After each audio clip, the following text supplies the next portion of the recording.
So guys, have you noticed one thing? ChatGPT answer very confidently, but sometimes it wrong.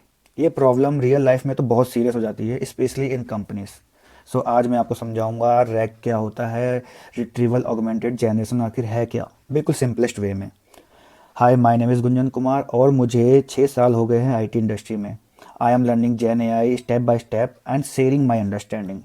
This is a beginner friendly channel, no heavy math, no confusing terms, सिर्फ simple explanation with real world thinking. So first, let's understand the problem. LLM like ChatGPT are trained on a huge amount of data. वो बहुत बड़े data पे, large corpus data पे trained है, but they don't have access your private company documents और your private data, and sometimes they generate answer which sound correct but actually wrong. So this is called hallucination. इसी को hallucination बोलते हैं। मतलब model confidently गलत answer दे देता है because it's guessing based on the pattern. जिस पैटर्न पे वो ट्रेंड हुआ है उस पैटर्न के बेस पे वो आंसर दे देता है। So now solution is the rag. Rag stand for retrieval augmented generation. It means before generating an answer, the system first retrieves relevant information. Easy word में बोले तो पहले सर्च फिर answer. So the model does not just guess. It answer using actual document और actual content बोल सकते हो आप। So let me explain the complete rag flow step by step. So step 1, user ask a question. For example, what is the leave policy in our company? And step 2, system search relevant documents. मतलब system company के PDF या policy या document में से relevant part निकालता है।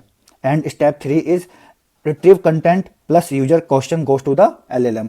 जो हमारा डेटा रिट्रीव हुआ और यूजर का जो क्वेश्चन है वो एलएलएम के पास जाता है और LLM generate the final answer based on the content. So RAG का सिंपल फॉर्मूला है question plus retrieve document is equal to LLM answer. So मैं आपको एक बेसिक पाइपलाइन भी दिखा सकता हूँ, जो बेसिक रैग पाइपलाइन बनता कैसे है। चलिए आइए। So basic pipeline is this, like we have a documents, हमने उसको वेक्टर डेटाबेस में सेव किया यूजिंग एम्बेडिंग्स और चंकिंग। और जब यूजर की क्वेरी आई हमारी वेक्टर डेटाबेस में तो उसने रेलिवेंट चंक्स रिट्रीव किए और उसने एलएलएम को दिया। साथ में जो यूजर की क्वेरी थी वो भी दी और एलएलएम ने रिस्पॉन्स जनरेट किया। सेम इसी पाइपलाइन को अगर हम थोड़ा सा कॉम्प्लेक्स कर दे तो ये हमें ऐसा दिखेगा। अगर यूजर की क्वेरी आई, एम्बेडिंग्स मॉडल के थ्रू हमने उसको वेक्टर डेटाबेस में से सेव किया और रेलिवेंट कॉन्टेक्स्ट वहाँ पे रिट्रीव किए और एलएलएम को भेज दिया और उसने एलएलएम ने रिस्पॉन्स जनरेट किया। इसमें अगर थोड़ा सा क्लियर नहीं हो रहा तो मैं आपको एक इमेज और दिखाता हूँ, इसमें आपको क्लियर हो जाएगा। For that we have a PDF, documents loader and text splitter के थ्रू हमने इसको टेक्स्ट को चंक में डिवाइड कर दिया और एम्बेडिंग्स मॉडल के थ्रू हमने इसको वेक्टर डेटाबेस में सेव कर दिया। अब देखो यूजर की क्वेरी यहाँ पे आई और एम्बेडिंग मॉडल्स का यूज़ होके उसने वेक्टर डेटाबेस में से टॉप के मैचेस फाइंड आउट किए और एलएलएम को सेंड किया और साथ में यूजर की क्वेरी भी एलएलएम को सेंड हुई और आंसर जनरेट हुआ।